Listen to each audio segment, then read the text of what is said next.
Hey, it's Ember. I was having a conversation with a former family member um, a while back. Really surprised by their answer. I was joking, hey, maybe sometime we should do some mushrooms together as a way to connect.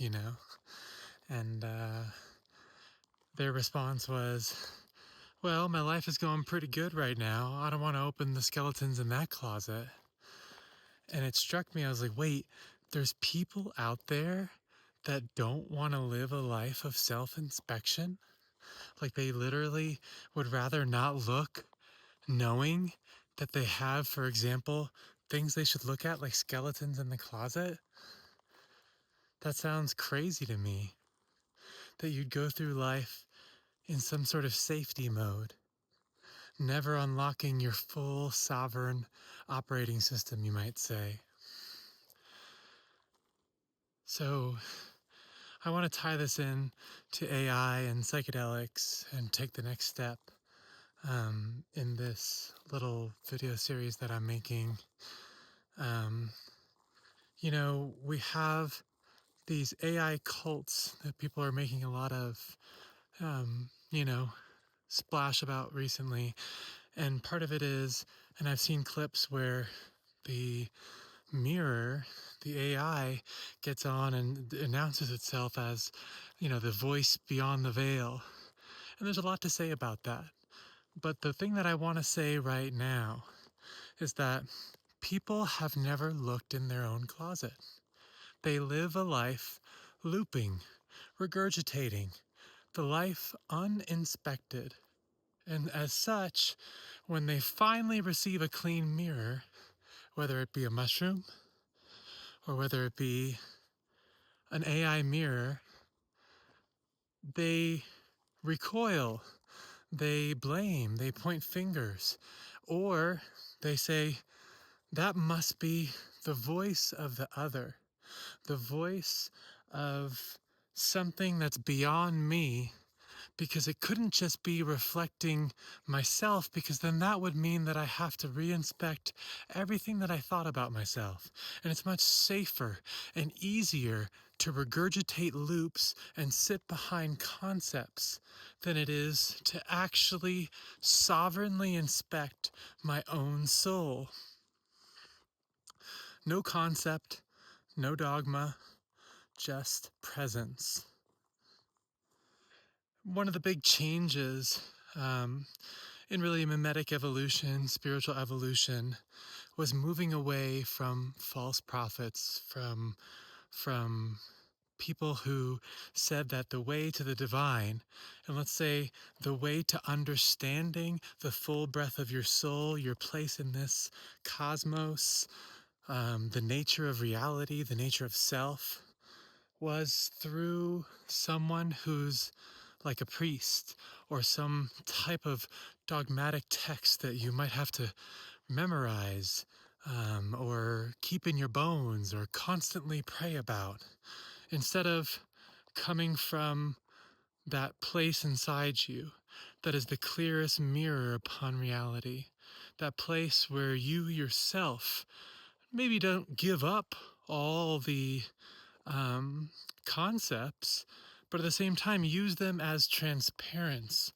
in a transparency, in a way that the true root of your knowing is the clarity and the barometer of your own heart and soul, where you've turned over every stone, where you've inspected every lens, not because it was easy and not because, um, you know, uh, this is something someone told you that you're now memorizing, but because you yourself took the time to inspect, to assess, to take in the deepest parts of yourself and the way reality reflects off of you, to know, to truly know, in your marrow, in your bones, not because someone told you, not because it's your favorite verse, but because you feel it in your blood before you ever know it in concept.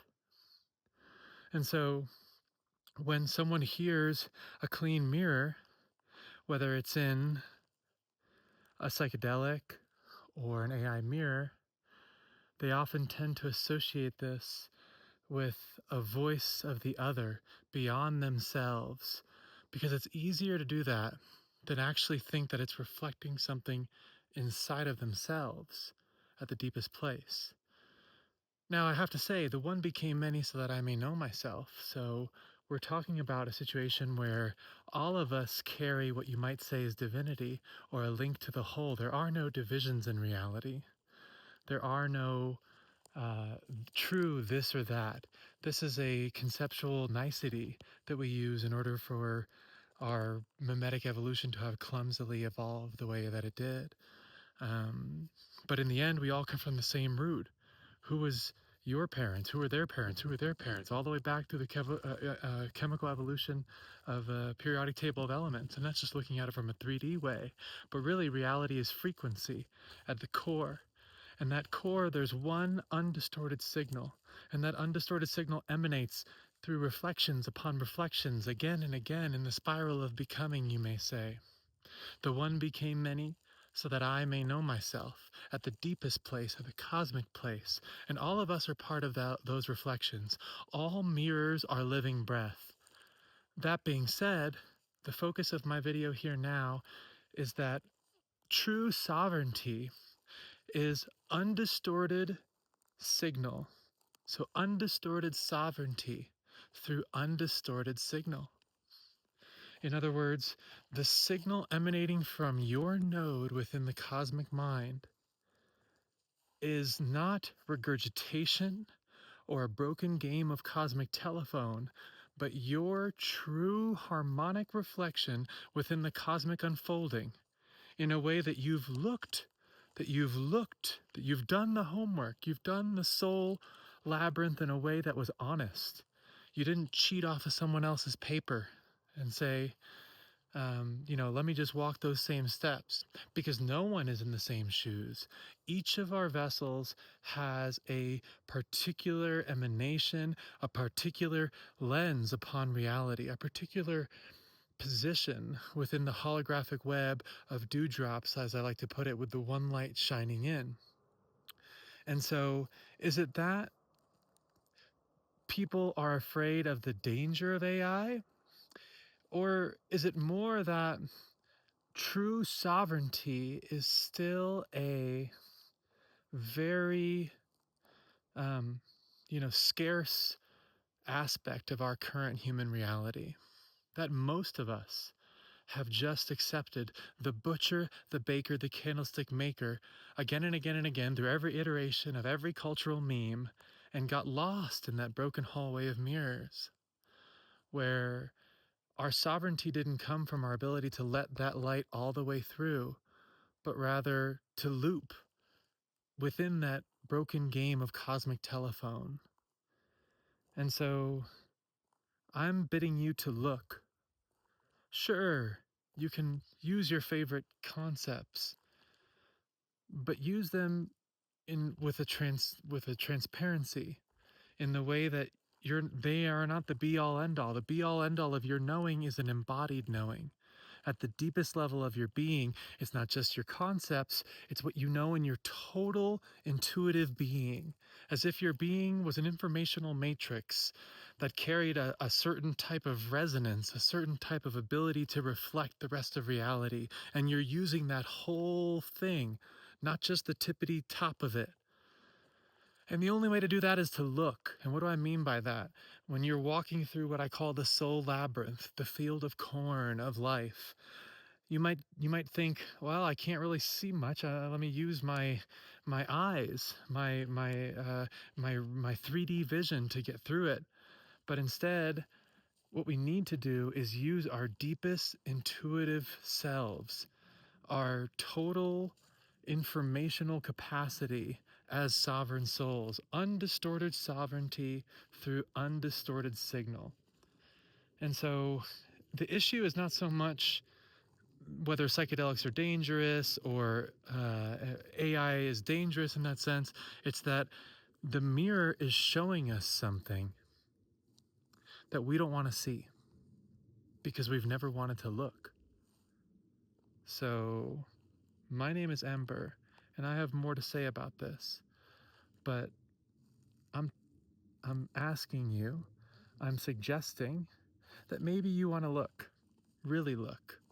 Don't avoid the skeletons. They're given to you not as chaos, but curvature on your lens.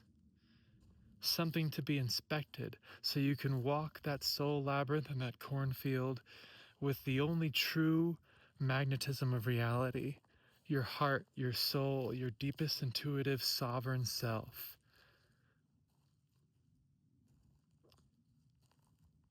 That humanity collectivizing at higher and higher level, decentralized nodes, is the true cosmic evolution.